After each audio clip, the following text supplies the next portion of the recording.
In the vast unknown of the cosmos, the possibility of intelligent extraterrestrial life has captivated humanity for centuries. While some dismiss such notions as pure fantasy, there are extraordinary accounts scattered across the globe that challenge our understanding of reality. Two such events, the Varginha Incident in Brazil and the Ariel School Encounter in Zimbabwe, stand out as some of the most perplexing and well-documented cases of purported alien visitation. Unlike many other alien encounters, both the Varginha and Ariel School cases stand out for the sheer number of individuals who reported witnessing the same inexplicable phenomena. True believers find this fascinating and think it's proof of aliens. Other people think it was just mass hysteria where people convinced themselves they saw something that did not exist. Make sure you like, share, and subscribe. Now, let's lift the thin veil.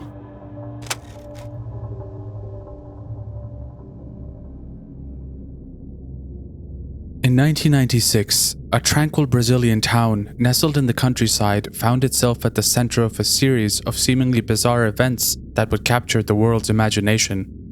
Varginha, a quaint and peaceful community with lush rolling hills, is located in the southeastern state of Minas Gerais. At the time, it was primarily supported by the local coffee trade and bolstered by a steady influx of outside investment. The year began on a high note for the residents, as they reveled in the success of recent New Year celebrations and eagerly anticipated the upcoming carnival festivities. At the time, Varginha was a far cry from the bustling hub of culture and commerce it would eventually become. Its growth was promising, but the town's atmosphere was a stark contrast to the cityscapes of Sao Paulo and Rio de Janeiro. Life in Varginha was slow and uneventful, until a series of inexplicable events unfolded.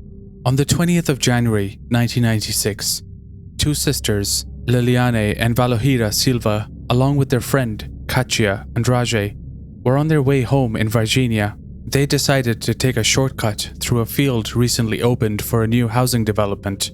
Little did they know that this detour would lead them to an encounter that would haunt their memories forever. As they walked amidst the weeds, the trio stumbled upon a bizarre, crouching creature. Curiosity piqued. They approached slowly as it cowered in a corner. The creature slowly rose, turning its head to reveal an unearthly appearance.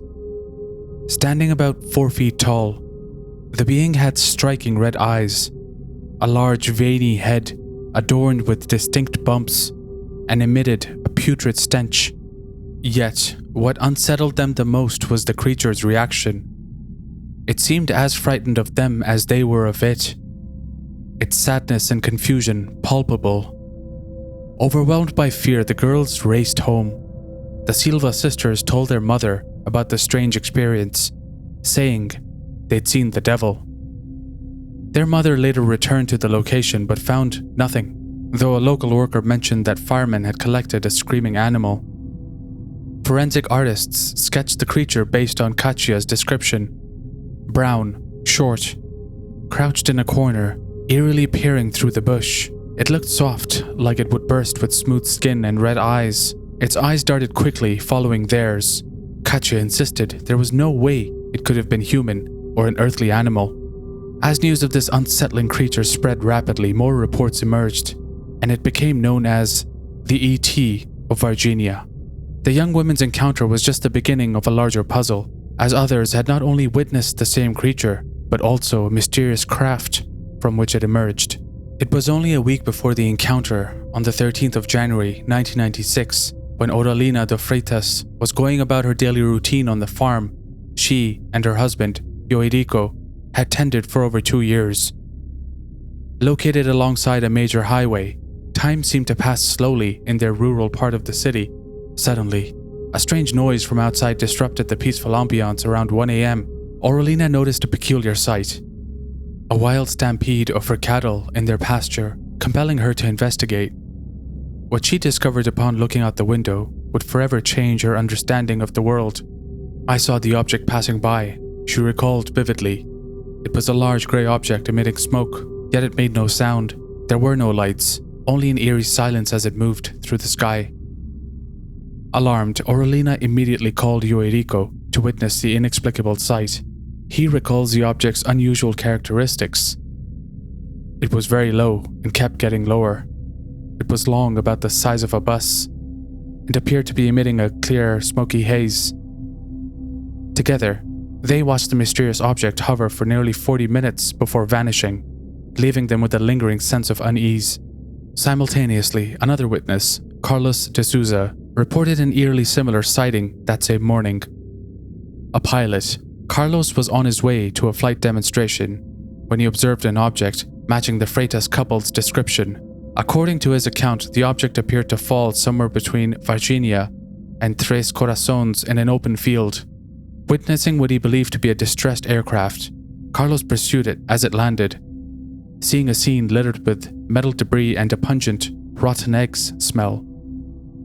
As he approached, military personnel rapidly swarmed the area, forcefully commanding him to depart.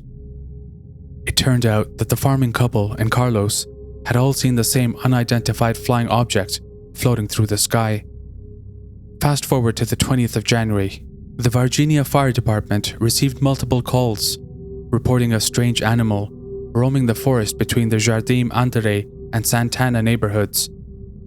Witnesses observed firefighters entering the forest, followed by soldiers arriving in a truck. The soldiers entered purposefully, and witnesses reported hearing what sounded like 2 rifle shots. Shortly after, the soldiers emerged carrying large bags, one motionless, the other seeming to contain something moving. Both bags were loaded onto the military truck, which then departed. There were also witness statements from people involved directly with the military. Marco Elise Xerez, a 23-year-old military policeman, had to brake suddenly as something jumped in front of his car on the same street where the girls had their encounter. Stunned, he noticed a lifeless figure with a putrid stench, a strange creature he couldn't recognize. He quickly placed it in his car and drove to Varginha Regional Hospital. Reports suggest the creature passed away that night, though the hospital denied ever seeing or treating it. However, there were claims the military had temporarily accommodated extraterrestrial bodies in one of the hospital's wings to prevent prying civilian eyes. Inexplicably, several animals died at the local zoo around the same time, with necropsies revealing blackening in their stomachs, believed to be poisoning. No conclusive explanation was found for these deaths involving various species with different diets. 3 days later, on the 23rd of January, witnesses claimed to have observed a military convoy leaving the hospital, believed to be carrying the collected extraterrestrial bodies for examination by scientists at the State University of Campinas. Ufologists believe at least 2 creatures were captured on the 20th, though more were potentially captured overall. Authorities consistently denied these events' occurrence. The mysterious events took a tragic turn on the 7th of February 1996, when Officer Marco was hospitalized due to severe arm pain and paralysis. He reportedly underwent surgery to remove a sudden growth from his armpit, but tragically passed away days later from a generalized infection when treatment failed. Many believe direct contact with the alien creature was responsible for his demise. In 2021, a Brazilian news company got official papers from the Brazilian army about the government's investigation into people's claims that the military had captured aliens and hid evidence. It's important to note that they did not want to investigate the strange things that happened that night. They only wanted to dismiss the claims that aliens were involved. According to Lieutenant Pereira, the high-ranking army official who led the military police inquiry, the Silva sisters and Katia had never actually seen an extraterrestrial being. Instead, he suggested they likely encountered a homeless man named Mudinho, a man locally known in the area and believed to have a mental disorder. The investigation proposed that Mudinho, about 30 years old at the time and known to live near the alleged sighting location, may have been crouching, as he was often seen doing when the girls spotted the ET. The presence of military vehicles around Varginha during the incident was attributed to routine military activities. Officials claimed that the army trucks spotted leaving the barracks and entering residential areas were simply undergoing normal maintenance work. Even some UFO enthusiasts like lawyer and ufologist Ubirajara Rodriguez have reviewed the Varginha UFO incident and confidently declared it a hoax. Rodriguez, who initially believed in the event and testified during a 1996 investigation, claiming he saw an ET, later asserted that there was no conclusive proof of an extraterrestrial capture in Varginha. He acknowledged that people's tendency at the time was to believe the being was from another planet. As for the tragic case of Officer Marco, authorities stated that his death resulted from a severe post-operative infection, emphasizing that the former soldier was not involved in any incidents related to extraterrestrials. Rather, the person he helped on the road that night was just someone who was a person of dwarfism. The thing is, there is no record of any person of dwarfism visiting Varginha Regional Hospital that night. Many suggest that the Varginha Incident was a coordinated publicity stunt aimed at attracting tourists, convention businesses, and creative attention to the town as it competed with larger cities experiencing more growth. After all, a sensational UFO story is essentially free marketing that draws visitors, writers, and filmmakers. However, the extraordinary similarity across claims from such a wide variety of eyewitnesses with vastly different backgrounds raises doubts about it being an orchestrated hoax. Why would so many unconnected people corroborate extremely specific details about alleged aliens and spacecraft if the events were completely fabricated? While there was no comment on the multiple sightings of the cigar-shaped craft by separate people simultaneously, most witnesses of the creature and the flying objects still swear by what they saw to this day. Was this all merely an elaborate ploy to boost tourism, or could there be some truth behind the incredible tale of Varginha's alien visitor?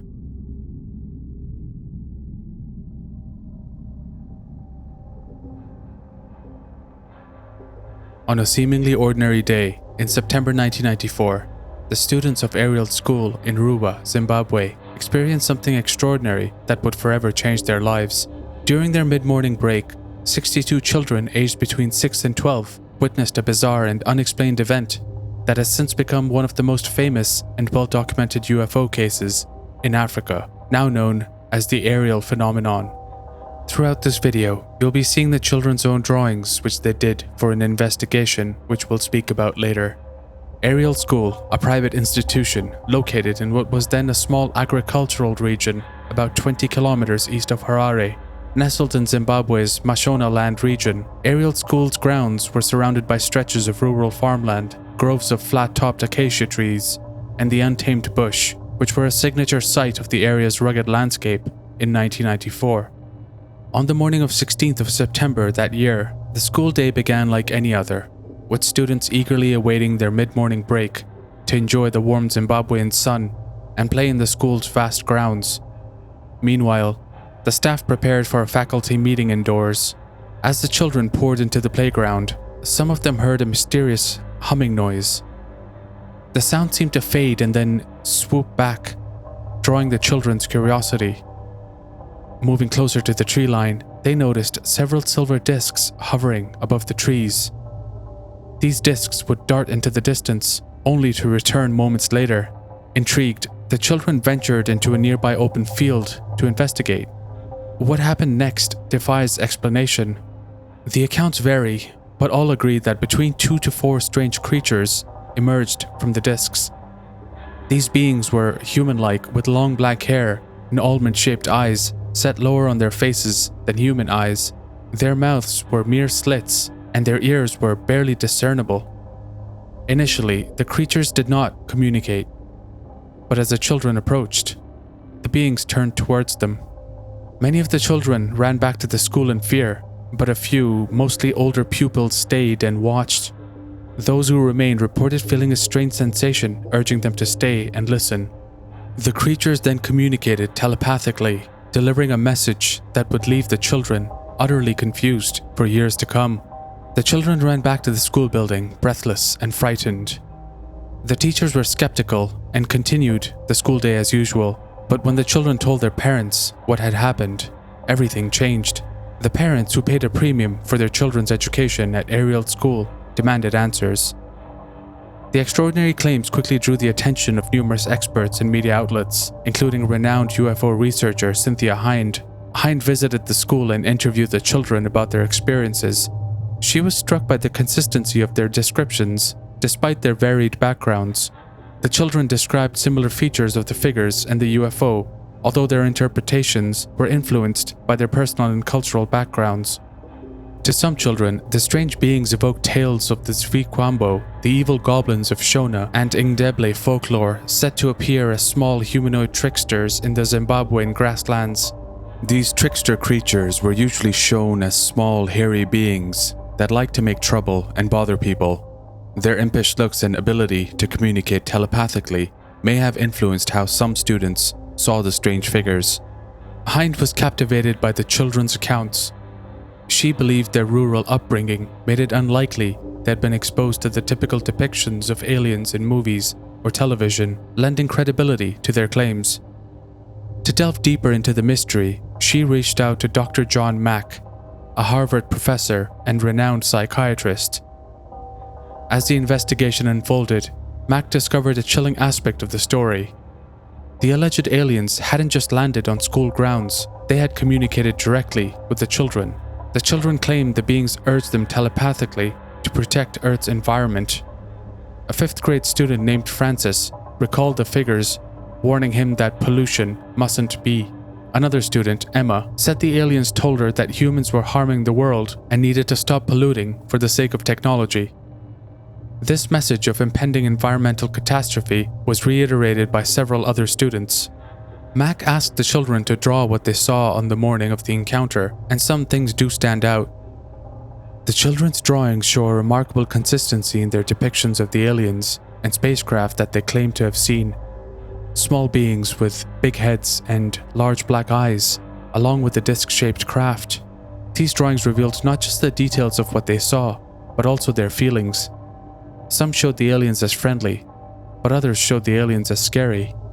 For the media, this would make their stories both compelling and fascinating. While some view the aerial phenomenon as undeniable evidence of otherworldly beings, skeptics argue it is a textbook case of mass hysteria. The story has its critics. In 2023, the Netflix documentary series Encounters featured an episode on the Ariel School phenomenon. Former student Dallin Vico claimed he had sparked the entire event by telling classmates that a distant shiny rock was a UFO, never anticipating the mass hysteria that followed. In the days leading up to the incident, a series of UFO sightings were reported across southern Africa, including a bright fireball streaking through the night sky. This wave of UFO mania set the stage for the extraordinary events at Ariel School. Local radio stations were flooded with calls from people eager to share their experiences, and the media sensationalized these claims. Critics also pointed out flaws in Mack's interviewing procedures, noting that the interviews took place months after the incident and that the children were interviewed in groups, which could have led to confirmation bias. Hind's interviews faced similar criticisms for allowing cross-contamination of the children's stories. Moreover, previous interviews sometimes provided contradictory information, and the telepathic communication was not mentioned until Mack's involvement. Despite these controversies, the aerial phenomenon remains one of the most compelling UFO encounters. Whether it was a case of impressionable young minds succumbing to groupthink or a genuine otherworldly visitation, the incident continues to captivate and intrigue. Many students to this day stand by what they saw on the Ariel School's playgrounds in 1994. So, what do you think? Was this just a case of mass hysteria, or is there more to the story than meets the eye? You decide. Thanks for listening.